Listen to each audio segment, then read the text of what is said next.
Il Menti si veste da Giano Bifronte ed offre una partita dalle due facce antitetiche, 1-2 tra Juve Stabia e Torres, squadre dalle opposte esigenze, la prima a caccia di punti salvezza, la seconda in piena corsa a play-off, con un primo tempo targato giallo-blu in tutti i reparti. Sembra che le polemiche dell'intera settimana tra giocatori e dirigenza siano solo un ricordo e le Vespe vogliano legittimarsi come team ammazzagrandi in casa. Il gol arriva al 20°, Verolino si libera alla grande e Panetto è costretto al fallo in aria per fermarlo.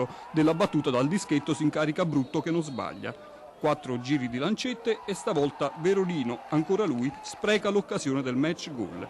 Lanciato sul filo del fuorigioco, tenta il pallonetto delle grandi occasioni, ma fuori d'un soffio. A Sassari Torres sbanda, non riesce a contenere gli avversari, la partita per la Juve Stabia sembra una passeggiata, ma nell'intervallo mister Cucureddo striglia il suo 11 e i sardi salgono sugli scudi. Solo 2 minuti e tra una selva di gambe in aria Luci inventa una conclusione sbilenca ma vincente. Potrebbe riaprire le danze Verolino al quarto, ma pecca di egoismo battendo a rete da posizione proibitiva. La Juve Stabia diventa la brutta copia del primo tempo, gioco nervoso, crollo psicologico evidente, centrocampo in pan e al 27° la difesa si apre a colabrodo con il pallone che attraversa incustodito l'aria in attesa del guizzo decisivo di Russo.